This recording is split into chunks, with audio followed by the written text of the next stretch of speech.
And we are live on another edition of the K and K Sports Show, Super Bowl preview edition. Added someone to our panel tonight. We will get to him last. But boys, Super Sunday, 6:30 Sunday night, Kansas City, San Fran. I'm fired up. I got a jersey on. The Broncos aren't playing, but we'll get into why I'm wearing this in a little bit. But let's say hello to the panel. The one and only Carson Shear. What's up? What's up, guys? How we doing? Looking forward to the show tonight. Like Kurt said, Super Bowl week. Looking forward to the game. And, yeah, welcome everybody to the show. Mr. Kirkpatrick, how are you? Doing good.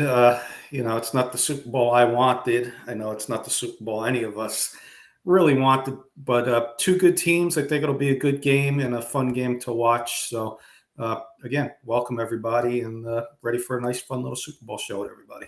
Mr. Rosen, before we get to Mr. Rosen, we want to make sure Mrs. Rosen's doing fine. Give a nice little shout out and give a nice little get well soon to Mrs. Rosen. But otherwise, how are you? Good. Doing well. I appreciate that, Kurt. Thank you, everybody. Good evening. Yeah, she's doing amazing. She had left knee, total knee replacement surgery, was walking a couple hours after the surgery and is home today. So fantastic. She's a warrior and I love her very much. And yeah, she's doing amazing. Thanks, Kurt. Awesome. And our special guest tonight, the one and only Coach Joe Breslin. And we are back with people wanted the whiteboard, so the whiteboard will be back. So what's up, Coach? Hi, good evening, guys. First of all, Paul, I'm glad to hear that your wife is doing well. Thank you. Thank you so much for having me on the show. I'm very excited to always be talking football, excited about the game. I know it's not the Super Bowl that everybody wants to see all the time, but I think we have the two best teams. I'm excited to watch Isaiah Pacheco again be able to run the football. So that's exciting stuff. So looking forward to a great game. And there's the comment from Luby. Hi, guys. Lovely to see you soon. I am going to throw the football and dance with Paul. So, Paul, can we get that live? Can we get that live if that is going to happen? I would love to see Paul dancing live. Hey, listen, compared to Mr. Siciliano, I am the John Travolta of New Jersey. So, okay,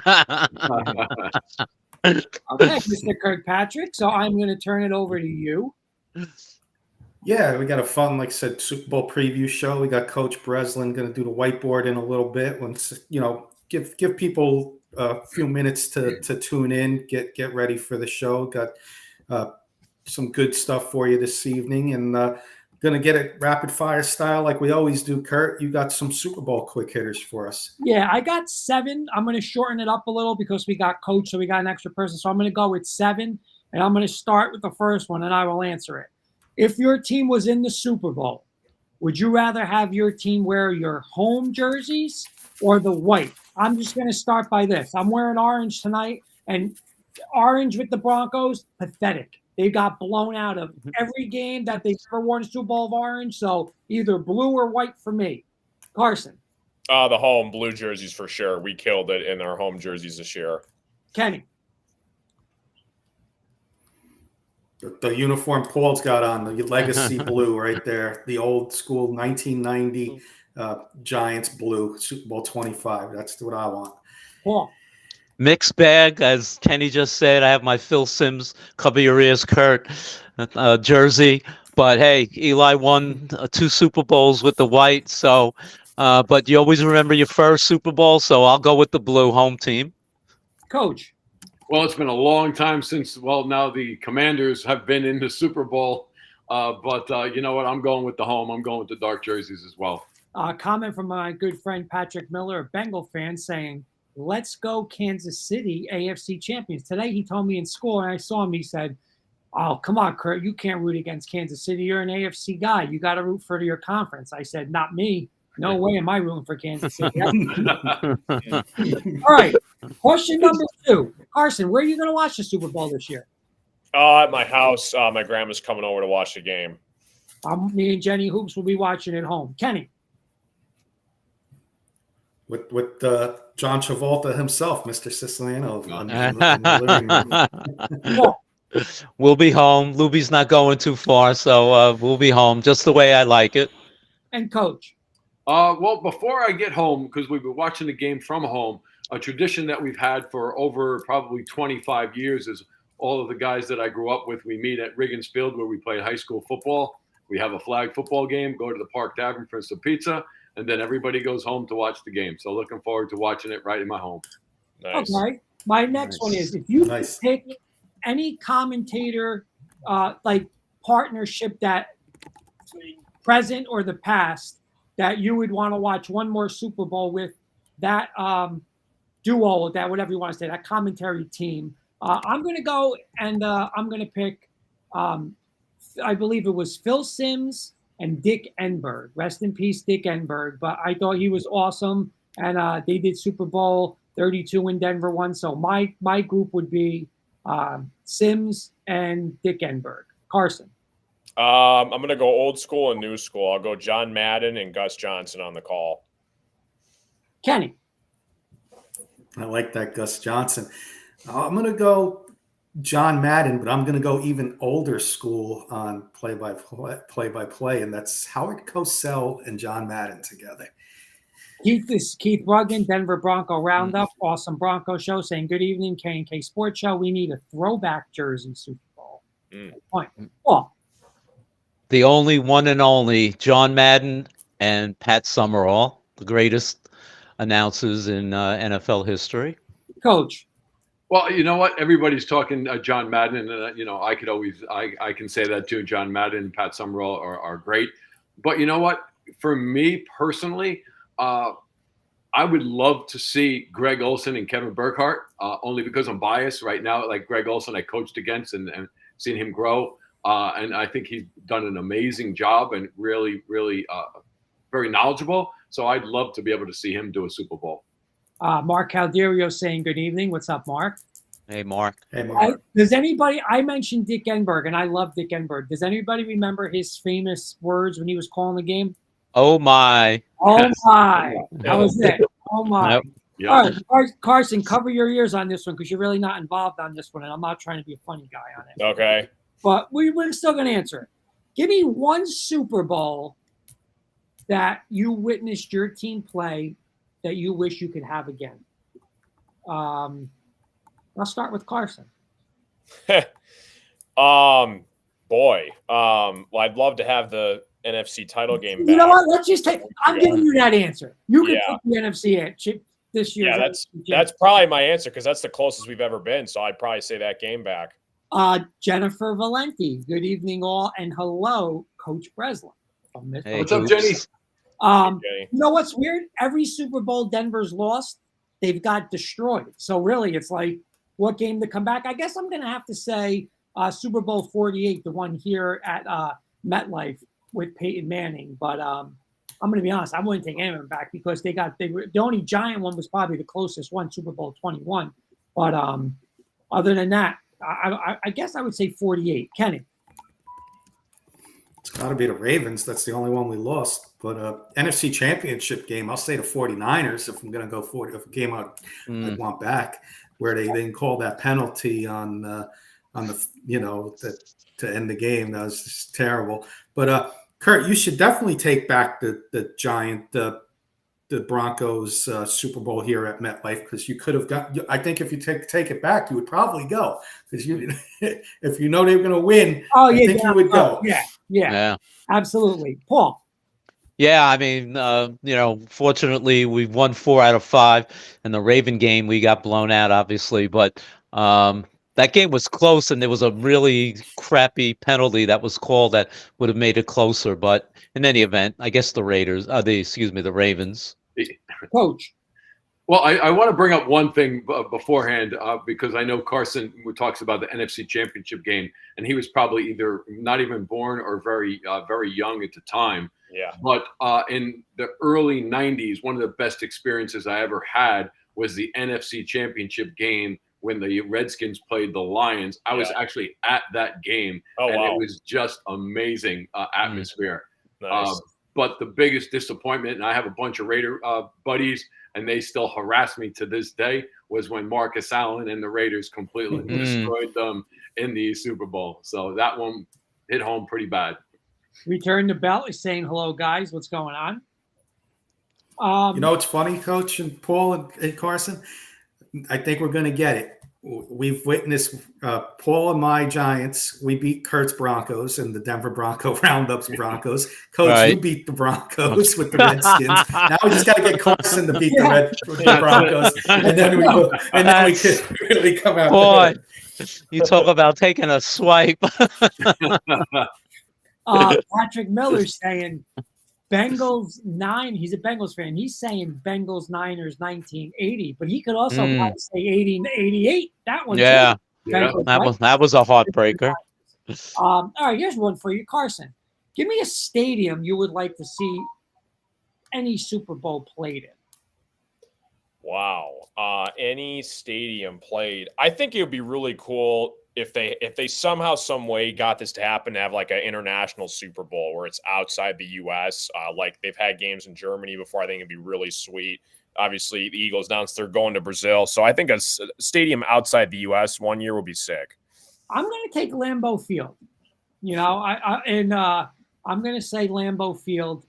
Just, you know, I don't know. It's just something about that. Yeah, obviously, I don't know if they'd ever do it again because of the weather and what happened when it was severe with the snowstorm. But I'm going to throw that out. Kenny.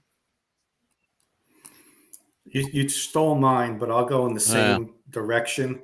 Soldier Field, the old Soldier Field, and I would even, as more current, I would like to see a game played at Ford Field. That stadium looks amazing, Carson. I've seen you there, and you know, it looks just like a fun stadium to be in, and I think that would be crazy for a Super Bowl. Yeah, they have held a Super Bowl there, the Steelers and Seahawks in 2006. That's right. Yep. That's right. I was 7 at the time.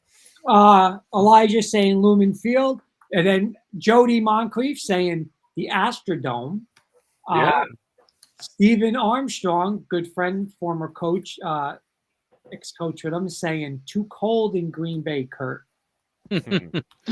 Marty, there's a good friend Marty saying stadium, FedEx Field, nothing like a freezing cold sewer pipe on a $25,000. Hey, Marty, good to see you, buddy. How everything's going well your way? It's been too long. Got to get you back on our show as well. Paul, what do you got? Hope you're doing well out there, Marty. Thanks for joining us tonight. I have along the same lines, but obviously not being a Yankees fan, but imagine the Super Bowl at the old Yankee Stadium pre-1976. Oh, you are killing me. That's your answer, Coach? It was going to be Yankee Stadium. It was going to be Yankee Stadium. Oh, sorry. All good. Sorry to steal your thunder, This Coach. coming from a Mets fan. Great. A Mets fan. Right, that's why I said. Great minds, exactly.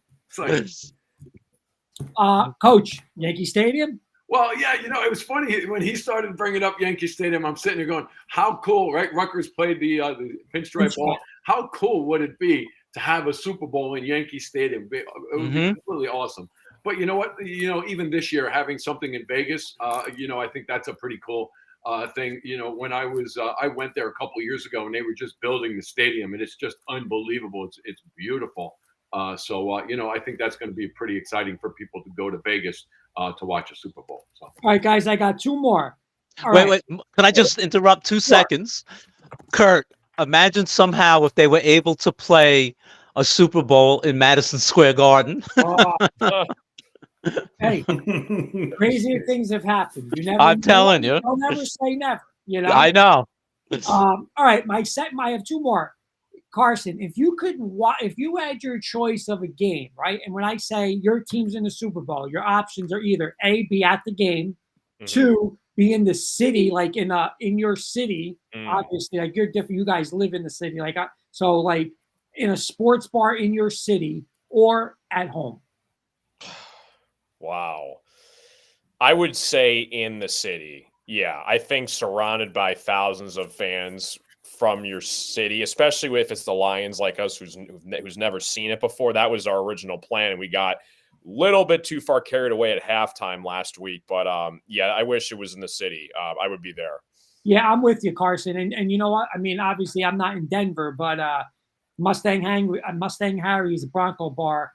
You know, me and Briggsy went Super Bowl 50, and I'm not gonna lie, it was like we were in Denver. There was just 200 people like myself. It was absolutely insane. And listen, I would do it again in a heartbeat. It's actually 8 years ago to the day today. The Broncos beat Carolina. Hey, can I say something really quick, Kurt? So Stafford in his press conference after the loss to the Lions a couple weeks ago at Ford Field, he said that game at Ford Field was louder than when he won the Super Bowl in his home stadium 2 years ago. Wow. That's how crazy the atmosphere is. So again, you think Super Bowl, it's all corporate executives. They skyrocket the prices. Most people aren't really there for as a football diehard fan. I would want to be around the diehard fans for sure. Yeah, that's where the championship game comes in. Mm-hmm. I'm with you. Kenny. Carson nailed it, but it's like our Knicks, Kurt. Would we go see Game 7? Maybe, because the Knicks are different animal, but we would be in the city for sure. Oh, yeah. But you know what? If the Giants made it to the Super Bowl and the Super Bowl was being played down here in Baltimore or FedEx in D.C. area, Landover, Maryland, I think I would go. I think I would definitely try every effort to go because I don't have to do much traveling to get there. But otherwise, I'm going to the city to watch the game for sure. Paul, you're someone who's seen the game. So what would going back like right now, Giants in the Super Bowl next year, what's your preference? I would definitely try and go. It was the greatest experience being at Super Bowl 42. I said one of two things is going to happen. I'm going to watch the quote unquote greatest perfect team of all time, or my Giants upsetting the greatest team of all time. And obviously that's what happened. And it was the best sports experience I've ever had in my life. And I would do it again if the Giants were playing somehow close to New York. Coach. Yeah, you know what? Again, it's so much money to go, but if I had an opportunity and, now at this point, the Commanders were in the game and it was close, I would love to be, either at the game or in the city area to be able to witness that. And just the energy, absolutely. One time, most definitely. Okay, my last one is going to be give me the best Super Bowl team you ever seen. So we can't say Super Bowl, the Green Bay Packers. So I'm going to say the 49er team. I believe it was the 95 or 94, 95. It was when they had Steve Young, Dion, Rice, and they beat the Chargers. That was, to me, just the best Super Bowl team I've ever seen. Kenny. I'm sorry, Carson. Come back to me, Kurt. Kenny. The Ravens, when they beat the Giants. That team that did the 30 for 30 on that team, that defense, arguably top two, could be the best since the 85 Bears, and I think they are the best since the 85 Bears. Giants the week before, 41-0. I was at that game. I know Paul was at that game. We beat the mighty Vikings. We're riding high. We think we got an excellent chance of beating the Ravens, and they destroyed us. We didn't even score. We scored on a special teams touchdown. Otherwise, we would have been shut out in the Super Bowl by that Ravens defense, which was phenomenal. So that would be the best team I've seen, Kurt. Keith is going greatest show on turf. He's taking the Rams. Paul. I guess I would have said the Patriots if they had beaten the Giants in Super Bowl 42. But I'm going to go back to the Steeler teams of the 70s. I think they dominated the Cowboys both offensively and defensively. I guess that second series when they won the two Super Bowls back to back. So I'm going to say the Steelers of those years, the 78, 79 Steelers. Carson, got one? Yeah, I'll suck up to Paul and Kenny. I'll say your 2011 Giants. Just the fact that you guys barely got in as a wild card team, 9-7, and then you took down the greatest quarterback ever in the Super Bowl. I remember, vividly seeing the whole helmet gum catch as well. I mean, that was a crazy game. Jody saying the 92 Cowboys. Sick team. A lot of Hall of Famers. A lot of good ones.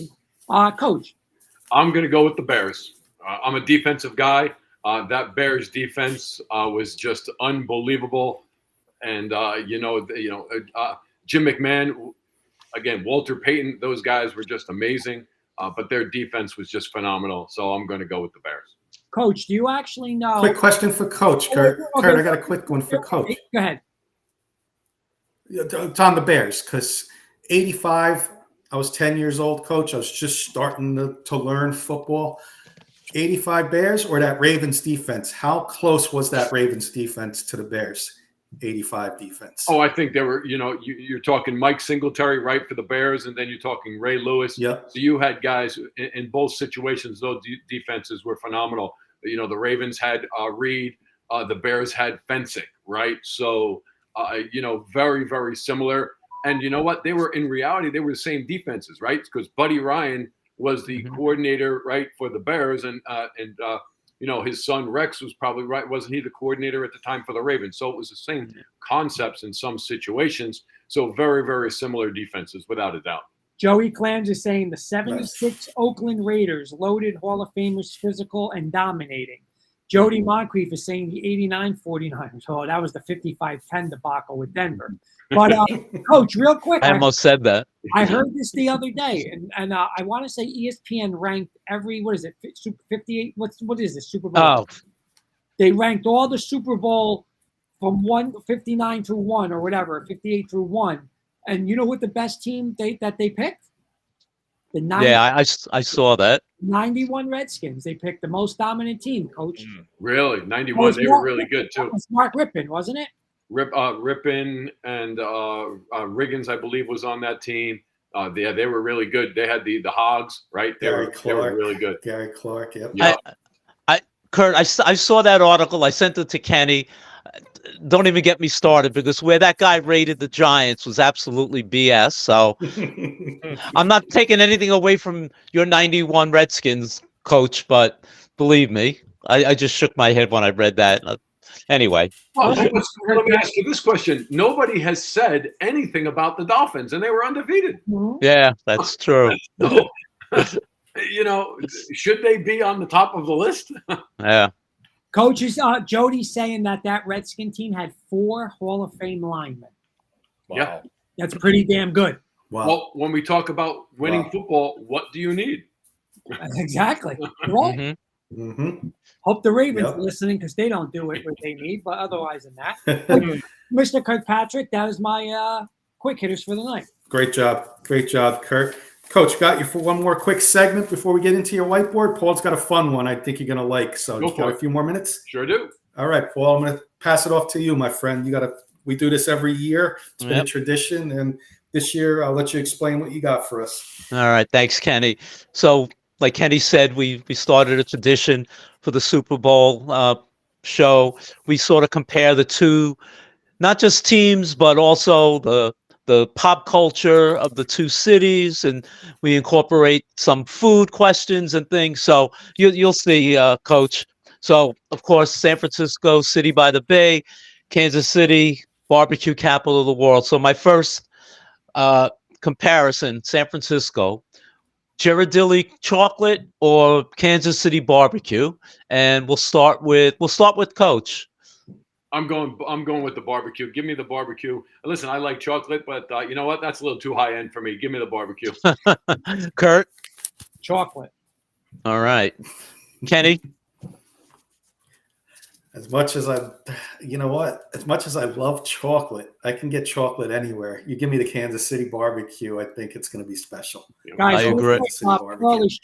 Pearl is chiming in where her Super Bowl, and she's saying her Super Bowl 3 Jets.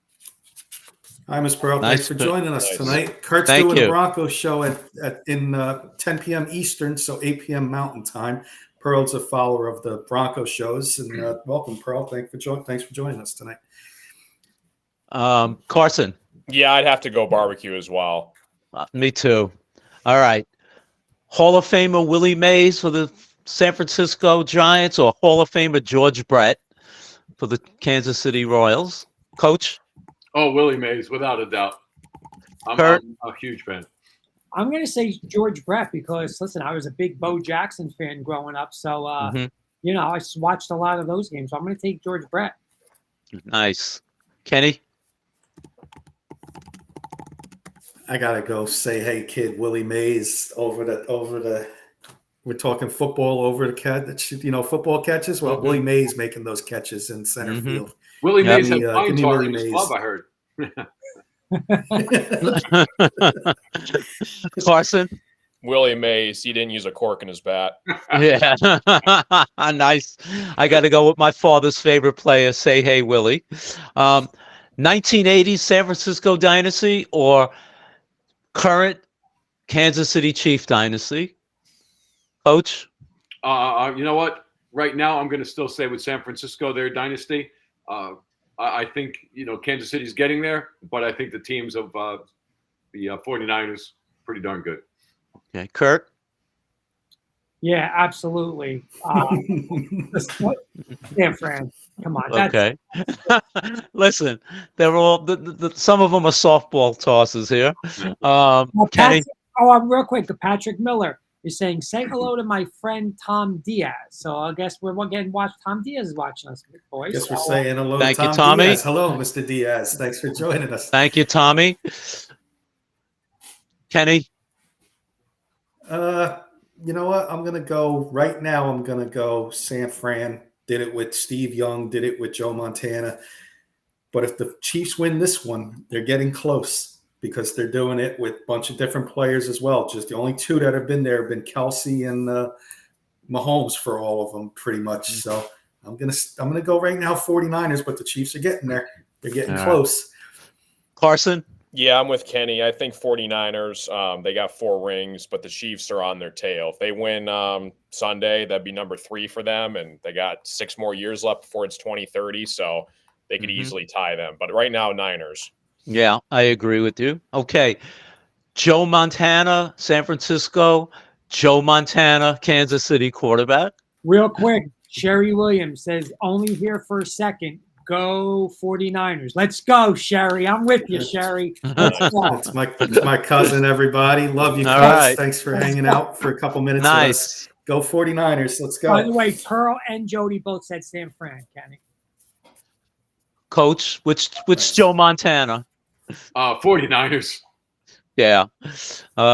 Kurt? 49ers. Kenny? I take Joe Montana left-handed on the 49ers over Joe Montana. Yeah. Chiefs. And Carson. Yeah, sweep it, Niners. Yep. Okay. Greatest receiver, Jerry Rice or Travis Kelce? Coach? Jerry Rice, without a doubt. Kurt? Travis Kelsey's not even the best tight end ever, so definitely Jerry Rice. Kenny? Jerry Rice. Carson? Calvin Johnson. I mean, Jerry Rice. I'm going to agree. Jerry Rice-A-Roni. All right. Current tight ends, Kelce or Kittle? Coach? Kelsey. Kurt? Kelsey. Kenny? It's a little closer than you think. I mean, but I'll take Kelsey. I'll take Kelsey. Carson? Kelsey. Yeah, very close, but I'll take Kelce. All right. He's got rings, Coach. Yeah. Famous 49er fan, Rob Schneider, comedian. Famous Kansas City Chief fan, comedian, Eric Stone Street. You may know him from Modern Family. Huge Kansas City Chief fan. Coach? I'm going to go with Eric, the guy from Kansas City. Yep. Kurt? I'm taking the Modern Family guy, too. Yeah. Kenny? Modern Family is a pretty funny show, I gotta admit. I'm gonna go 3 for 3 on Stone Street. And Carson? I got to go with Rob Schneider. Benchwarmers is one of my favorite movies ever. Yeah, he's great. But I'm gonna go. Sorry, Paul, real quick. Pearl, Jerry Rice. Jody, Jerry Rice. Return the belt, Jerry Rice. Jody saying Kelsey without Taylor Swift. Jerry saying Kelsey. I just wanted to get caught up on those comments. Sorry. No problem. All-time coach, Bill Walsh. All-time coach, matriculating down the field, Hank Stram. Coach? Wow, Hank Stram. You know what? I'm going to go Bill Walsh, but it's pretty close. Hank Stram's a pretty darn good coach, too. Oh, yeah.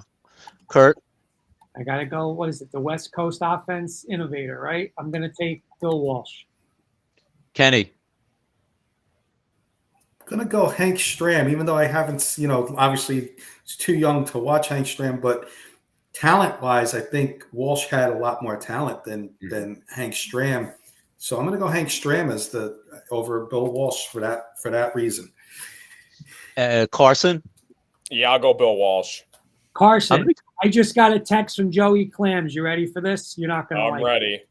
He said, Coach Campbell just hit on 20 at the blackjack table at the Mirage. Yeah, I've heard that 100 times in a week. Oh man, he'll never live that down. I'm gonna go Hank Stram. Great coach. Actually, they did have an unbelievable amount of Hall of Famers on those early Kansas City Chiefs, winning the Super Bowl against the Vikings back in the late 60s, early 70s. All right, tourist attraction, Alcatraz prison or the Collegiate Basketball Hall of Fame? Coach? Alcatraz. Kurt? I'm with you. What was the movie? The Rock, right? Was it Yep. The Rock? Yeah. Alcatraz too. Mm-hmm. Kenny? I'll say Alcatraz if you can tell me I can bring Kurt along and lock him up for 6 hours on Alcatraz. Have him panic. Just 6 hours, not all day. We'll give him 6 hours, and we'll see how he reacts when he gets out. Kenny, see how long he lasts with it. Put him in there with a Broncos jersey. See how long Yeah. he lasts. Carson? Yeah, I'm biased because I've been to Alcatraz, so I'll say Alcatraz. Yeah, so have I. Okay, And when yeah. they put you in solitary confinement, they close the door. Yep. You can't see your hand in front of your face. That's how Yeah, dark it was. All right, best song. I Left My Heart in San Francisco, or for obvious reasons, Shake It Up. Nah. Coach? Let's go. Let's go. Shake It Up. You know what? They're making a ton of money on this. So you know what? Shake It Up. All right.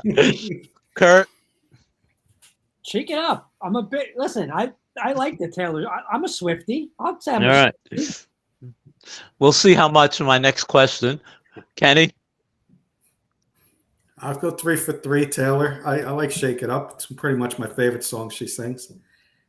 And Carson? Yeah, I'll go Shake It Off as well. All right. I'm going to show my age. Big Tony Bennett fan. I Left My Heart in San Francisco. All right. Last question. Real quick. Kurt's a big Tony Bennett fan, too. The Virginia head coach, Tony Bennett. Yeah, that's Well, true. Pearl is saying I do not like Swift, and Anthony Mataloni is saying nice lineup tonight. It was the guy in the orange jersey, officer. I don't know what that means. Well, yeah. Must be You're talking the about only guy in the orange jersey. In Jersey. Oh yeah, yeah. Hmm. I don't know. And all right. Maybe Alcatraz or something. He's talking. Yeah, orange maybe. jersey, you're a convict. Yeah. Convicts wear orange. Oh, okay. That's a good point. All right. Best swag. San Francisco. Let me go Kansas City, Taylor Swift, or for San Francisco, Christian McCaffrey's fiance, Olivia Culpo, who was Sports Illustrated, swim model, and Miss Universe. Coach? Oh man, I'm on air. You're gonna get me in trouble here. I'm pleading the fifth with my wife watching Yeah, this. Exactly. So then I'm going Chris McCaffrey. So Kurt? Can you see it? Wait, yeah. There you go. McCaffrey. All right. Okay. Carson? Yeah, I'll go with McCaffrey's girlfriend as well. All right. I'm pleading the fifth on that one. And that's my segment. He pleads the fifth. The guy has the question. He pleads the fifth. Please, the fifth. You didn't ask me, but I'm going to go to swimsuit model as well. So Oh, I'm I'm sorry. the one that doesn't Kenny. have anybody to worry about. I don't have to plead anything. I'm the one. He was I so apologize, worried. All the married Kenny. men. Kenny, he forgot you because Me he and was worried Carson he got was the getting in easy way trouble. out of that one and didn't Right. lose me out. Guys Sorry. like- Nice job, Paul. Thank you. Good job, Paul. So, Thank you, Good guys. All right, guys. So I think it's time. We brought our special guest tonight, Coach Breslin, joining us. Kurt, we've done this for the last couple of years. We bring Coach on and talk the whiteboard. And I'll explain. Let you explain what the whiteboard is, Kurt, and then we're going to pass it off to Coach. He's got something special for us, how to stop some defenses. What he Yeah, would do you know, as I defensive know a coordinator. lot of times we'll talk on the show about what a team should do and what a team shouldn't do and stuff like that. But we got the master tonight, and this guy is the best. He's going to really not just tell us what they should do. He's going to show us what each team should do defensively to stop each other's run game. So, Coach, I'm going to throw it over to you. Awesome. Thanks, guys. I appreciate it. And one of the things I really wanted to talk about tonight was something called run fits and how important they really are in relation to stopping the run. Okay. So what's most important with a run fit is making sure that every single gap is covered when a team is running the football. What does that mean? All right. So you have a certain number of linemen that are up front, right? And each area is a gap. Okay. So right here in this situation, because you have a tight end, even though he's off the ball, you have 7 gaps that you have to take care of from a defensive side of the ball. So depending on what type of coverage you run as well, that's going to determine how many guys you're going to have to stop the run. Okay. And then what will happen is if you get someone to go in a gap where they're not supposed to be, then you have situations where teams, what we call, get gashed for big runs, and then they're out in the secondary, you know, and having to be tackled by corners and safeties. Okay. So in reality, we can just talk inside zone. And if a team is running inside zone, what they're trying to do is they're trying to get to the line of scrimmage and find a specific gap that is going to be open. And what we always tried to do is we talked about trying to build a wall, right? And if you build a wall in this situation, all right, an end is going to take this gap here, all right? And what we tried to do is play one gap defense. So the tackle is going to take, so this is what we call the C gap. This tackle is going to take the B gap. What we want this linebacker to do is we want him to take the A gap on his side, all right? This tackle is inside the guard, so he's going to take the A gap his side. All right, this linebacker should technically take the B gap. The end takes the C gap. And you want to build a wall to not allow this running back to get inside any of those gaps. And what happens in many situations is as the teams are blocking, all right, if this linebacker decides that he wants to go here because he sees the running back push this way, and he goes to the wrong gap, then this running back and those guys like a McCaffrey and Isaiah Pacheco, they are good enough to see that vision and be able to then cut back. And now that gap is open. And now the safety is one-on-one in many situations to try to make a tackle. So in this defense right here, it's a cover 2 shell. Okay. So you have these safeties, depending on whether it's going to be man or zone, are probably like 10 yards back. So now they're going to be in space trying to tackle a running back in that situation, and they could potentially be 7 to 8 yards downfield already when this guy's coming up to make a play. And then when we talk about coverages, if they're in man coverage and everybody here is covered, if you're running 2-man, okay, these guys are not part of any gap responsibility because they could be run off. So now you have 2 safeties in this situation that have to make a tackle. What will happen is if teams are getting hurt and they have to change coverages, one of the first things they do is they could bring down this safety to be an extra guy in the box and play cover 3. So when you hear teams talk about 7 guys in the box or 8 guys in the box, right?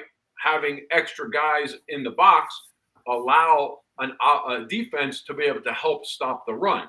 When you do that, right, you're changing coverages. You have to make sure that if you're bringing a safety down, all right, this could potentially be cover 1. You have a single high safety, and these guys are covering man-to-man.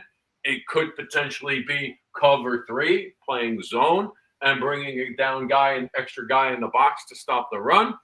But when you see teams, all right, that get gashed on run plays, most likely there are issues with run gaps. And guys, we talk about making sure that guys understand, do your job, get to your spot and do what you're supposed to do. Don't be a hero. And sometimes you get in these big games, guys want to make plays, they don't get in the proper gap, and you're going to see big runs. So look for those things in the game on Sunday and see what happens. And what will happen is if you see a big run, there's a strong possibility that, number one, obviously guys could make a missed tackle, but number two, if there's a big hole, then there's probably a good chance that somebody is not in the proper gap. Now, San Francisco runs a lot of 4-man front. I know the Chiefs will run a 5-man front to put an extra guy up there. All right. But even so, it doesn't matter. All right. In every situation, every team has to make sure that they have good run fits and good gap integrity in order to be successful stopping the run. And I think this week, right, Isaiah Pacheco, McCaffrey, 2 good running backs. So in order to win that game, I think in either situation, they're going to have to stop the run to make sure that you can force them to throw the ball, especially make it 2nd and long, 3rd and long, because now you know they have to throw the football. Don't allow them to get 4 to 5 yards a clip early on. Make sure you fit your runs and make sure that you can stop the run early on. Make sense? Absolutely. Absolutely. Very much. Questions on run fits, things like that? I'd be happy to answer them. Questions? You want to see something else? I'd be happy to talk about something else. The one thing I will say right when we talk about on either situation, I'm going to say the 2 guys that you want to stop, obviously, you know, Mahomes is really good, but in order to be successful to stop them, the 2 guys you're going to have to stop are Pacheco in the run game and Kelce. Force them to go to other guys. And then on the flip side of that, I think it's going to be McCaffrey. And the other guy that you want to stop that's a very, very integral part of the offense is Deebo Samuel, right? So those 2 guys on either side are going to be they would be my main focus guys that I would want to make sure that I stop and force them to get the ball to other people. Make them beat me with other guys. Coach, I got a quick one.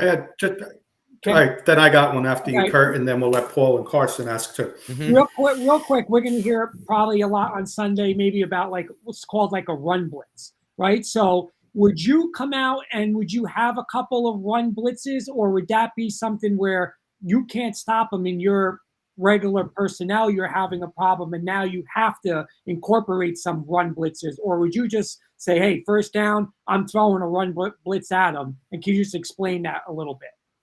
Sure. Listen, you know, I think it's important to have some run blitzes. Absolutely. Because what that's going to do, right? And in reality, let's just talk about this right here. And it could just be a straight run blitz. But if you are taking this linebacker and you are blitzing him into this gap immediately, what's important, and we just talk zone read, right? Or zone offense, because what they're trying to do is they're trying to combo, all right, guys, to get to the next level to the linebackers. So what we always talked about is we always talked about getting downhill anyway, because the faster you get downhill, the faster it becomes a one-on-one block, right? So you don't have to double team to push this guy to the linebacker. If those linebackers are getting downhill immediately, they have to get off right away, and they have to now have a one-on-one block, and it's a lot more difficult. And you can win those one-on-one battles instead of that double team combo. So having a few run blitzes in there, and even the other thing that's important would be, especially if you don't have enough guys in the box and you do a run blitz, but you mess around with movement, okay, and you could potentially take 2 gaps by doing that, maybe blitzing here and then forcing those 2 gaps to consolidate. Now, right, if you can try to stop the run with less guys in the box than needed, it allows you the ability to play coverage as well. And that is a successful defense, without a doubt. Kurt, I got a quick one. Coach talked about Pacheco, and for the Chiefs, talked about McCaffrey, and the other guy you mentioned was Samuel. Dual threat. Number one option he's a receiver first and foremost, but he's also a run threat. how do you prepare to stop him in the run game if they, you know, he's lined up? Like, I know you talked about the gaps for McCaffrey, but Samuel's going to do end arounds and stuff like that. So is there any different kind of preparation for Samuel, being that there's two running backs kind of in the game at the same time, as opposed to usually 100%. just having one running back? 100%. And we saw that happen last week, right? In some situations. But you have to make sure that you have guys who can contain, all right? So when they are, you know, if Samuel is coming in motion and they're giving him the ball here to run what in some situations is a stretch play, you have to make sure that you have a force player, right? So you have to have someone who is going to force that, you know, back in. Or if you what we call spill, and you spill this guy here, then this guy should be coming over the top of that. He should be fitting in here. So every single gap is covered. Okay. If you have two guys, again, that are going in that same area and you create space for him to get into, there's going to be problems. So couple things you can do. Number one, you can have a force player and what we would call box it and force it into your help. But that help has to make sure that they fit inside. And if you try and you change it up in what we call spill some situations and you spill it to make it more go lateral, then you have to make sure that the guys coming over the top are fitting in the alley to make sure that they make the tackle. So we've done we've done different things with boxing. Some situations we've spilled certain things. It all depends on the scheme. But in either situation, if somebody spills, then the other guy has to fill the alley and go over the top. If they box it, then they're going to have to fit inside. And we always talk about things like making the other guy right. Right. So if the one guy's, accidentally spills it and he's supposed to box it, well, then the safety or the linebacker has to make him right and go over the top instead. If they're fitting in the same spot, then it's going to be a big game. Thanks, Coach. Great. Coach, if Kurt, you got one from Paul, and then we'll let Carson go. And I see Keith's got a question as well. Okay. Yeah. Coach, if both teams are containing the run, which team benefits more, the Chiefs or the 49ers? I'm going to go the 49ers. I'm sorry, the Chiefs, only based on experience, right? You have someone who's done it before. Okay, they may not have the receivers that, they used to have, but Patrick Mahomes has done it before. I'm not taking anything away from Purdy. But the other thing that I think is going to be really important is a guy named Steve Spagnuolo. He's also been there before. He's done some tremendous things with some game plans. So I think he's going to have a couple little things up his sleeve to make it hard for Purdy to be successful. So I would definitely say the Chiefs are going to have a little bit of an advantage. Nice. Carson, you got one for Coach? Yeah, I'll try to format this as best I can. So pertaining to audibles, Coach. So if Mahomes, for example, lines up the line of scrimmage and he'll say a lot of the times yellow, yellow, it'll be like an audible code word and they'll change up the play. If you're a defensive coordinator and you got your guys in a specific formation and you hear him say yellow, yellow, or they're changing the play at the line of scrimmage, are you concerned at all based on the formation that you're already set up in before the huddle breaks? Or do you do like a last second, okay, we'll send a linebacker out this way because we think it's a run play or a pass play? Does that go into consideration much when they're breaking the huddle, or does it happen so fast you just kind of have to stick with the formation that you're already out there in? You can try to audible, but it's very, very difficult to get all of that stuff communicated, and be successful on it. The offense has an advantage in some situations because they see what you're coming out in. But in many situations, the guys are pretty well prepared. And you know what? Like, they're not changing the formation. They could be changing the play according to what the defense is doing. Mm-hmm. But will they make some adjustments and do some different things? They could. But then also remember, if everybody's not on the same page, it becomes a situation where a big play could potentially happen. And you'll hear some of the announcers where, they really messed up that coverage, right? If they're communicating that information, they're trying to audible on the defensive side when the offense is going to run a play, and all of that information is not communicated to every single person, then you're going to run into a big problem and have a big play. So I would rather, keep what was called instead of trying to audible.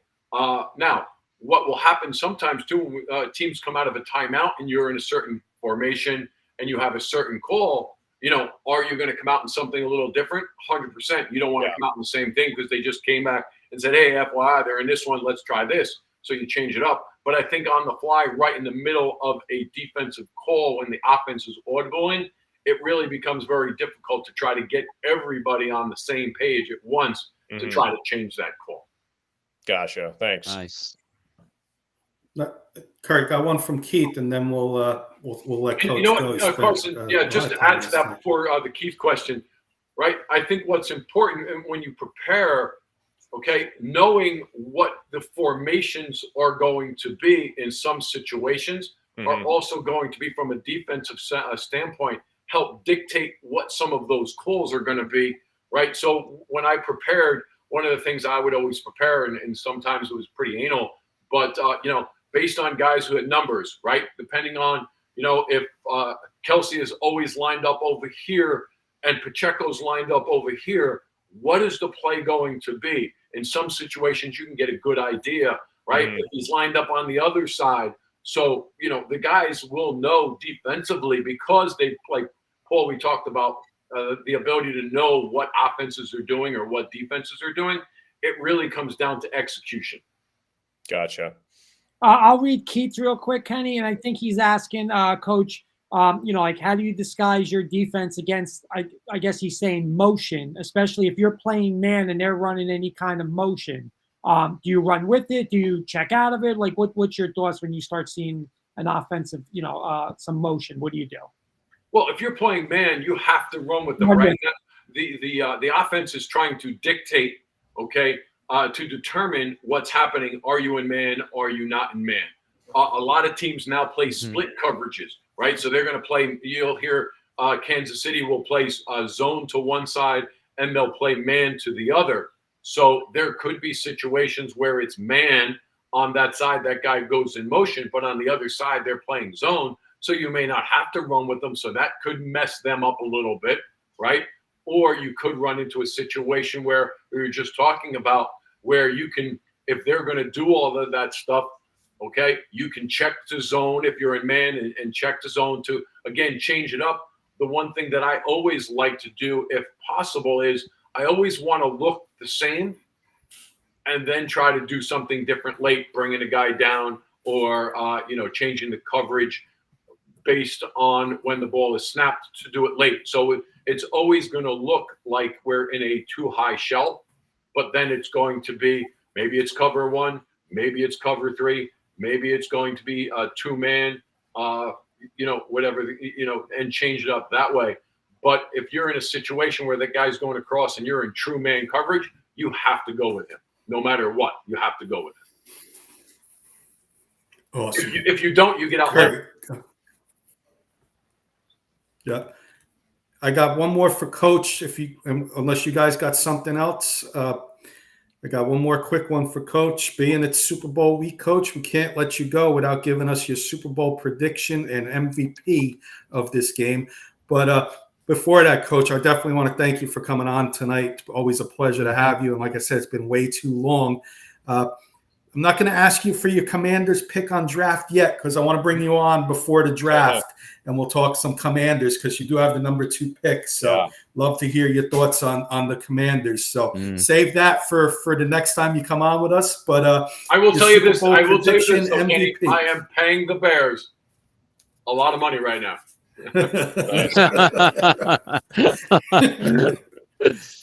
Yep. So, if you want to give us your Super Bowl prediction, MVP, Coach. And again, Keith saying thank you. Fantastic job, Coach. Oh, no, thank you so much. Always. His words Thanks as well. for the question. I appreciate it. Hopefully, I was able to answer it good enough for you. My philosophy. It's been my philosophy forever.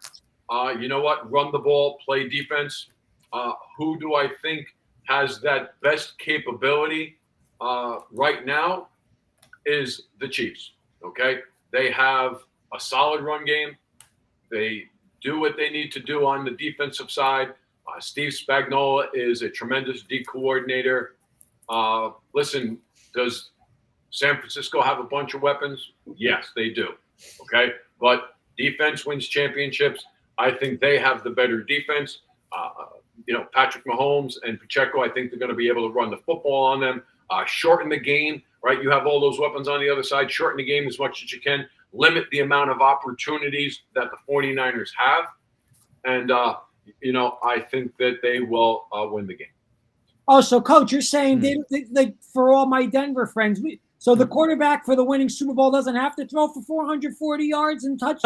How you win? They don't have to score 40 or 2 points, right? They could win 320 in the Super Bowl, right? You still get the rings, right? You still get a ring, right? You still get a ring no matter what. So if Purdy wins and he throws for 170 and Mahomes wins and he throws for 200, it's not they're washed up and bad. That's smart football, right? I mean, Smart football. yeah.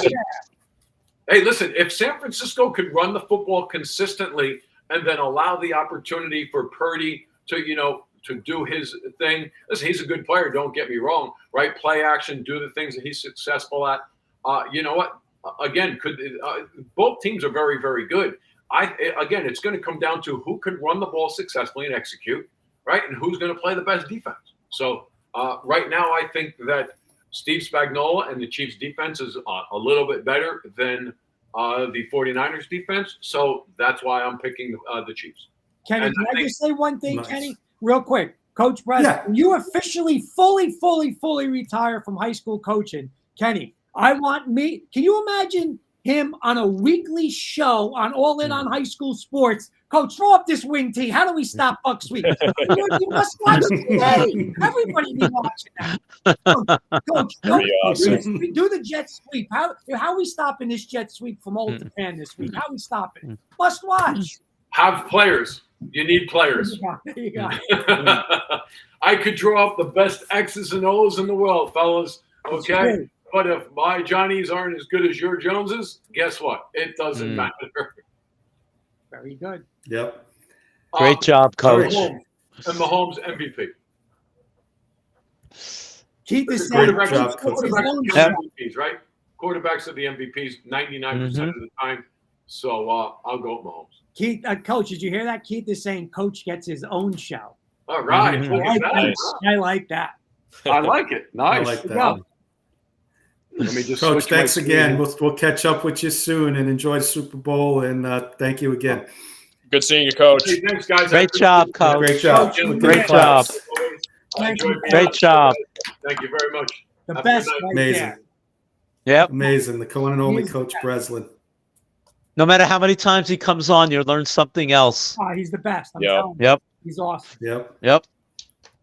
So, Kurt, we said we're going to go a few minutes over. Got a couple small little segments at Super Bowl week. Carson, you want to talk about anything in particular, or I can go right to my props that I got? Yeah, you can go to your props, Kenny. That's fine. All right. So I got some quick ones. We're going to do some Super Bowl props, wits and wagers style. So we don't have wits and wagers this week, but it is Super Bowl. Carson and Clams and Claws will be doing their show Sunday. Joey Clam's going to have some up-to-date information and a lot of bets, but I got some fun ones, fun little prop bets, and I'm going to keep track, believe it or not, guys. I'm going to keep track during the game and see how many of these we get right, and I'll have a score next Wednesday on how many we get right. So first one, rapid fire. Paul, Gatorade color of the winning coach that'll get done. Yeah. The color of the Gatorade. Orange. Kurt. I'm going to go orange too. Carson. Yellow. I'm with Carson. I'm going to go yellow. My next one. How many times, over or under 4.5 times, Taylor Swift will be shown during the Super Bowl? Paul. Under. Kurt. I'm going to say under because she yelled at CBS 2 weeks ago. So I'm going to say under. Carson. Easily over. I'm with Carson. It's definitely going to be over. It's the Super Bowl, for goodness sakes. I mean, He's definitely got to go over on this one. So yeah, okay. Roger Goodell, 1.5 times he's shown during the game. Mm. Paul, I'll say over, at least twice. Kurt, Keith was saying over of the last one because of post game. Yeah, I'm going to go Gatorade over. Red for Gatorade Red for Keith. Keith's saying over Carson, for Goodell. I'll Roger go Goodell. under. They'll show him once. I'm with Carson again. I'm going under. They'll show him once towards the end of the game. Will any player, they're saying Travis Kelce, but will any player, Paul, propose to their girlfriends after the game? No. Kurt, No. Carson, No. I'll say no as well. I'll sweep the board on that one. Joey Clams, this is for Joey Clams if he's still listening out there. He said, I want you to bring up the octopus. What's the octopus, you may ask? It's a special bet that's out there. And Yep. Paul, it's will a player score a touchdown and a 2-point conversion in this game together? So Yeah, let's say I had to Christian think McCaffrey about right. I had to think about this. I'm going to say no. You're going no. Kurt, It has to be at the same time he scores the touchdown. say a player scores a touchdown and 2-point conversion in the same game. But same game or same, like if I Same if game. McCaffrey, Same game. I'm going to say yeah. Yeah. Carson. No. I'll go with Kurt. I'll say yes on this one. Keith is saying Uh, Kelce for that. Let me just see. Got 2 more. National anthem, Paul. Who will be shown first? Travis Kelce, Taylor Swift, or neither during the whole anthem? Neither. I think they're going to show Patrick Mahomes first. Kurt, Just first or through the anthem? through the anthem first, or neither of them shown throughout the whole thing. Jody saying Swift. I'm going to say Kelce. Carson. I think they'll show Mahomes first.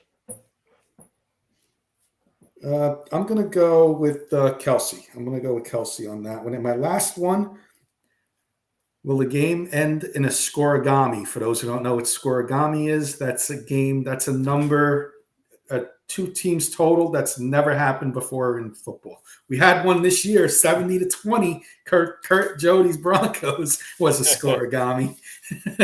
Not the way you want to get the scoregami on the losing end of that, but it was a scoregami. I had never heard that expression before, but I'm going to say no. Oh, really? Yeah. Kurt, No. Carson. Yeah, I'll say yes. I'm going to go yes as well. I'm pretty sure 39-38 might be a scoregami, so I'm going to say that's going to be my score. Scoregami is going to be 39-38. I'll even go with a score there. All right, those were my fun little props. Now we're going to do a couple quick little over-unders that I'm going to keep track on. These are more realistic bets, boys. So we're going to keep an over-under total on these guys. I got some Chiefs and I got some 49ers. And I'll just, to catch up on time, I'll just go Paul. I'll give you the 4 guys I got, Cart, and then Okay. Carson instead of going all the way around. Over-under, Paul, 70.5 yards for Kelce. Over. Mahomes, over 260.5 passing yards. Over. Pacheco, over 66.5 rushing yards. Over. Rashee Rice, 65.5 receiving yards. Under. Okay. Kurt, same ones. Kelce, 70.5. Under. Mahomes, 260.5. Over. Pacheco, 66.5. Under. Rice, 65.5. Under. Carson, Kelce, 70.5. Under. Mahomes, 260.5. Under. Time of possession is going to be big in this game. That Pacheco, I got 66.5 rushing. Over. And Rice, 65.5 receiving. Over. Keith Okay. is saying And- under Kelsey, Mahomes under, Pacheco over, Rice over. Mine is going to be Kelsey under, Mahomes under, Pacheco over, Rice, I'm going to go over. Real quick on the 49ers, guys, and then we'll get our closing thoughts in and anything else you guys want to talk about real quick. I'll start with Kurt with the Niners. 91.5 for McCaffrey rushing. Put the house on it. The Chiefs on stop. He might Wits get and one night. wages. Best bet, wits and wages. Lock it up. That's Lock it your up. best bet for wits and wages. Lock it up. Best bet of everything. And you know what? They're going to run him, and run him. The worst rushing defense in football. Absolutely. Carson, Keith saying you and him matched on your over-unders for the Chiefs. Great minds think alike, Keith. Yep. Couple more Niners, guys. Purdy, 246.5 passing. Under. Debo Samuel, 57.5 receiving. I did receiving, not rushing. Over. Kittle, 48.5. Over. Go Carson next. McCaffrey, 91.5. Over. Purdy, 246.5. Over. Debo, 57.5 receiving.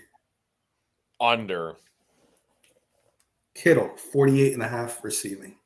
Over. I'm going to make that bet right now. I love that bet. 48.5 for Kittle. Great minds think alike. I was on myself thinking the same thing. Keith is saying McCaffrey under, Purdy over, Samuel over, Kittle over. I'll go Paul next. We got McCaffrey, Paul. Over. Purdy, 246.5. Under. Samuel, 57.5. Under. Kittle, 48.5. Over, like Carson said. Yeah. All right. So I'm going to go over. I'm going to sweep it on McCaffrey. I'm going to go over on Purdy. I think they're going to pass the ball more than you think. I'm going to be big plays. I'm going to go under on Samuel and over on Kittle. Best bet, like Carson said. I'm putting that in now. Mhm. So Nice. I'll keep track of this, guys. But my best one on here for the Niners is Kittle. Kurt likes McCaffrey. Carson, you said Kittle. Any other ones you really like on here that you would tell Wits and Wagers fans to put a couple dollars on? Put some Joey money? sent me one today that I like. Over 34.5 receiving yards for McCaffrey. I like that one too. I like that. Yeah, I like that. That's good. What's the payout on Kittle? These are pretty much even money bets, Keith, on yardage. So pretty much if you put $10 on it, you'd win 10 back. You double your money. They're pretty much that's what these are paying out. But if you do if let's say you did McCaffrey and you did Kittle, now you're getting a parlay. You can do a parlay that way, and if you like both of them, you can win a little more money doing that. So if you did those two, $10 it'd get back like 35 to 37 back, Keith, if that makes sense. It's like a 3.5 to 1 bet if you do two, and the more you do, the higher the odds go up. But that was just a little fun little thing, guys. I'll keep track of it. I'll give us our scores during the game. I'll like, oh, this one hit, guys. The fun props and the, Taylor Swift showing 8 times in the first quarter. Whoever had the over, stuff like that. But you guys got anything else before we get into closing thoughts? Do we want to do our predictions? Yeah. Sure. Oh yeah. That's the most important thing. Prediction and MVP. MVP. Oh, you know what, Kurt? I got a couple more fun ones. We got 2 more minutes. Yep. Yeah. All right. So let me pull up my phone. So all right. So we're gonna do predictions, MVP, unsung hero, like a player nobody that can come out of nowhere. Guys, like that's what was the guy? What's up? What's up, What's Matt? up, Matt? What was the guy's name, Kurt, from Coach Breslin's Redskins? That Tim Smith, Timmy Smith. the running back. I know Timmy Smith. That's what I mean by an unsung hero, like the Trent Dilfers. Like, who can be an unsung hero in this game, and then who's can be a disappointing player. So I'll start with the first one. I'll go to Paul first. Give me your surprise. Give me your surprise Super Bowl player, Paul, for each team. Well, for each team. Give me each team if you got, or if you have just one's fine. Yeah, I mean, I'm picking Kansas City, so not that he's such a surprise, but I just love Pacheco. He may not be a super surprise, but I just love the way the guy plays. He runs hard. He's a excellent player all around. So he'll be my surprise. My the underrated player or the A surprise, what was the other- underrated. So pretty much Yeah. and then there's a disappointing, but I'll get to disappointing Oh. after that. Just Oh, a okay. surprise player to start. Pacheco. Pacheco. Kurt, you got a surprise player? Both teams? Just give me one. We'll do one. I'm going to be honest. Anybody besides McCaffrey in that 49er rushing attack. I just think that the Chiefs are so bad rushing defensively. I just think, and Shanahan's just going to pound it, whether it's McCaffrey. Listen, it could be direct run, somehow putting Purdy in the game and, giving the ball to Purdy. Just anybody, Debo rushing, just anybody besides McCaffrey in the running game. I don't think the Chiefs are going to be able to stop San Fran's running game. Michael Ronquillo saying, "What's up, guys? What's up, Michael?" Hey, Mike, what's up? Hey, Michael. Carson, you got a surprise player? Yeah, I'll go with Noah Gray, the backup tight end to Kelsey. 49ers could be scheming that all week long, so I think Noah Gray could go off in this game. Going to give you a surprise one, and Carson, hold your ears because he had a game against your Lions. He was a sneaky player. Kyle Juszczyk. Juszczyk. The you wouldn't think this guy's a fullback, the plays he's been making, and the Chiefs don't watch out. He can have himself a little game and could be an unsung hero. Paul, a disappointing player, and then we'll get our MVP and pick for the game to wrap it up. Of course, the all-time punching bag of the New York Giants fans, Kadarius Toney, who hopefully he plays and somehow is not allowed to play. Let me put it that way. Nice. Kurt. You're saying disappointing player? Yeah. So it's got to be on the team you don't think that's going to win. You know what? I'm not gonna say he's a disappointing player, but I just think the 49ers aren't going to play games. I just think they're going to just totally shut out Kelsey on this one and let somebody else beat him. I could see something like 3 catches, 30 yards for Kelsey. Not that he's not a great player. I just think that the 49ers their linebackers are you're not playing the linebackers you played the past couple of weeks. You're playing 2 of the best linebackers in football. So I'm going to say Kelsey's going to have a disappointing Super Bowl. Okay, I like it. And Carson. I'll say Debo. I think he could have an off game. We'll see what happens if they cover him in the passing game or try to run him in the backfield, and Chiefs are ready for it. So I'd say Debo. And my last one, and then I'll let Kurt get to the comments. I'm going to give you my disappointing player. It's going to be on the Chiefs defense, Kurt. Mr. Chris Jones is going to be disappointing in this game. He is not even going to be mentioned throughout the game. He's not going to – the 49ers going to take him right out of the game. They ain't going to let him beat them on defense. So I think Chris Jones is going to have a disappointing game. Paul, your prediction and MVP to wrap it up, and then I'll let Kurt get the comments in. Oh, I heard Coach talk about defense. I heard Coach talk about MVPs usually going to quarterbacks. He must have been looking over my paper when I wrote it down.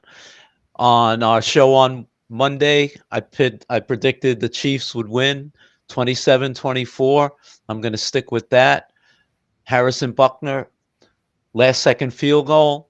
And I like Coach's idea. Defense, Kansas City and Spags are going to come up with something. And the MVP, as he's indicated, Patrick Mahomes, and that's who I'm going with as MVP. Kurt. I think that this is, first, let me just say this, for all those, the people that look at stats and yada, yada, and, the Kansas City Chiefs guys are now a run first, play defense football team. That's what they are. So, it's not about when they look, oh my God, look at what Mahomes did. He only threw for 230 yards. No, I mean, that's not how they want to win. Because you know what? The Chiefs are smart. It's how you win Super Bowls. You don't want 400 yards passing. You don't win like that. So both of these teams are run first defensive teams, and their quarterbacks have to make a couple of plays. I just think that the 49ers have been the best team in football the past 4 years. The only thing they haven't done is won a Super Bowl, right? But, the only thing is now is the San Francisco 49ers are also the best running football team in football. And you have a coach, not unlike the Baltimore Ravens, that this coach is going to stick to that with Kyle Shanahan. Shanahan's have always had the best running game. Kansas City Chiefs are the worst rushing defense in football. You saw it versus Buffalo. You saw it versus Baltimore when Baltimore ran the ball. So I just think this isn't a game not to play around. You're going to see at least 40 runs, maybe more by the 49ers. I think Mahomes make a couple of mistakes, take Kelsey out of the game. I'm going 27-17, and I'm going to pick McCaffrey because he's going to have a huge game. McCaffrey's going to be MVP. Nice. Curry, want to get the comments and then I'll get Carson so Yeah, we can Matt's catch up saying- and then get our final thoughts in. Michael's saying Ayuk is going to be your I believe the player to watch. Okay. Staff Fierro saying, even though I'm pulling Niners, I think Rashee Rice continues to blow up. Go 49ers, but I have KC winning again, 23-17. Rashee Rice and Pacheco continue their rise. They've both been coming up for sure. Carson, your thoughts, your prediction and MVP, and then we'll wrap the show up. Yeah, I'm right there with Paul. I mean, again, it's Pat Mahomes in the Super Bowl. He's done it twice before, and I think he's going to do it a third time. The Chiefs are a completely different team from week one to week now. I mean, they just took care of the Ravens, on the road. They've been through adversity with injuries. I think, like Kurt said, this is a totally different team now. They're going to play smart. I think Andy Reid's going to do it again. And I think Mahomes is going to win the MVP. So I think the Chiefs are going to outright win, and I think Mahomes is going to win MVP. I'm going to go on board with the Niners, and I'm just going to disagree with Kurt on one thing. I don't think they're going to run the ball 40 times because that's what the Chiefs are going to expect the 49ers to do. I'm going to give your boy Shanahan some praise here. I think he's going to run where he needs to run, but I think when they load the box up, there comes Kittle over 48 in the first half. Best bet of the by far. Jump on that now because Kittle's going to have that in the first half because every time they move a linebacker up, Kittle's going to be open down the middle, and you're going to see Kittle all over the field. Purdy's going to be his number one target in this game. There's going to be some deep throws by the Chiefs. They're going to try and score quick. I know a coach said defense. I could see a pick six. I could see some crazy things happening in the Super Bowl, right? 2-point conversions here and there, a pick six, maybe a kick return. Scoregami, boys, 39-38. Nice. 49ers beat the Chiefs. Kenny, can I throw one out? And my MVP, George Kittle. All right. I want to throw one out because I'm going to talk about this on the Broncos show at 10, but I'll ask you guys. And I'm going to start with Carson, right? You mentioned, Kenny, you just said they're going to load up the box and Purdy's going to have chances to hit big plays. I firmly believe, and tell me if you disagree with this, is, again, the Super Bowl window now, this is year 4 of the Super Bowl window for the San Francisco 49ers, right? They're not getting younger, right? They're getting older. So who knows how many more chances they're going to have, right? Lions are going to be there next year. Dallas should be better. Green Bay is going to be Not better. if they keep Dak. Right. Well, right. But I'm saying there's no guarantee that this team's back next year. So my point is this. They lose Carson and, they lose because Purdy can't make big plays, almost like Garoppolo. I'm going to say this. With money coming down the line, this is a game where, hey, you win, you get paid, Yep. you stay. If Yep. we don't win with you, Bye. No money. Bye. Am I wrong, Carson? No, you're 100% right, Kurt. And it's going to be weird saying this, but like I say, I think the Chiefs are going to win, but I want the 49ers to win because the high of winning a Super Bowl and then coming back down to reality the next season and getting back there again is so hard to do unless you have Pat Mahomes on your squad. But yeah, I think you're 100% right, Kurt. Contracts are going to expire. You can't pay everybody. You're going to have to pay Purdy pretty soon, and who knows how many years of McCaffrey is left with running backs. So I agree 100%. Paul? I'm going to slightly disagree. I think they've mortgaged, they've put their chips in the middle with Brock Purdy. I mean, I've read a couple of things. Shanahan, he's our guy. This is our man. But I think if they give him an extension, a new contract, I think it's going to be something like a Daniel Jones kind of contract. Maybe the first year or two, we give him some money, but we have that out. Because think about it, that where are they going to draft a quarterback? They're not going to draft the top 3 quarterback. They're going to draft a guy maybe in the 3rd or 4th or 5th round. Of course, Purdy is the last pick, but unless you're looking to bring in somebody as a free agent, but who are you going to bring in? I mean, we've discussed that time and time again. Who is going to be out there? But I think they would give him a contract, but with the understanding that, hey, you have a year or two to still prove yourself. If not, then hey, it's bye-bye. I'll throw a name out there.